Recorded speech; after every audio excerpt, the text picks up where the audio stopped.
স্যারের নাম বলো, স্যারের নাম বলো, তোতা পাখির বাচ্চা। হ্যাঁ সরি, স্যারকে ফোন কর আর জিজ্ঞেস কর রাধুনিটাকে নিয়ে করবোটা কি। বোর হয়ে গেলাম এটাকে মেরে মেরে। Hello sir. আমি কথা বলবো। চুপ স্যার, এও হতে পারে না স্যার। আরে অন্ধ এই সে, একটুতে হবে না। ওকে মার, রাম ধোলাই দে আরো, তবে গিয়ে মুখ খুলবে ও। আরো যদি মারি মরে যাবে ও। তাহলে মেরে ফেল। কি? ঠিক শুনেছিস তুই, মেরে ফেল। সরি ব্রাদার, তোকে উপরে পাঠানোর অর্ডার এসে গেছে। আমায় মেরে ফেলবে? সত্যি? আমি কি করেছি? আমায় কেন মারবে?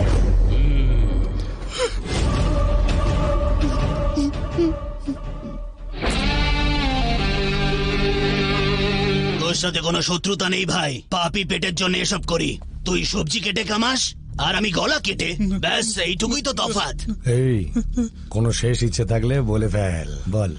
লজ্জা পাস না? বলে দে, তোর জন্য মাংস নিয়ে আসবো নাকি সঙ্গে দুটো পেগ? আমাকে মারার আগে যে মারার অর্ডার দিল তার নামটা তো বলুন স্যার। দেখ, এটা আমাদের ধান্দার নিয়মের বাইরে।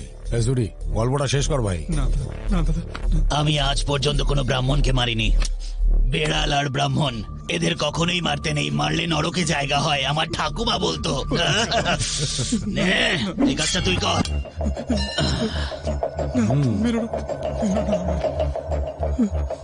ভাই আজকে আমার লাইফে ফার্স্ট মার্ডার, আর আমাকে অল দ্য বেস্ট বলো। Happy murder day to you, happy murder day to you.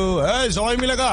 Happy murder day to you, happy murder day to you, happy murder day to you. চল বাবা, এবার কেকটা খা। ও দাদা, এক মিনিট। আপনি বলেছিলেন আমার শেষ ইচ্ছে পূরণ করবেন। আমার একটা ছোট্ট ইচ্ছা আছে স্যার। হ্যাঁ বল। গলায় রুদ্রাক্ষ পড়ে আছি তো, এটা পুড়িয়ে মারলে মহা পাপ হবে। আর ওটা খুলে মারলে ডাইরেক্ট স্বর্গে, আমি গ্যারান্টি দিচ্ছি। এই, ওটা খুলে ফেলে দে।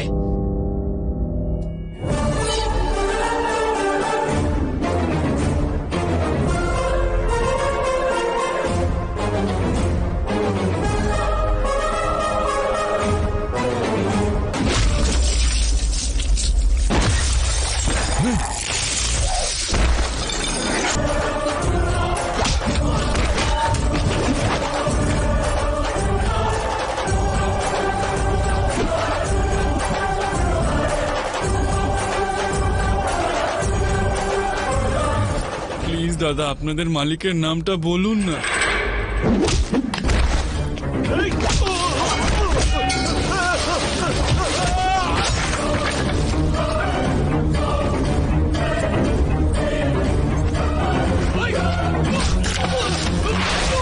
শুধু নামটাই তো জানতে চাইছি স্যার।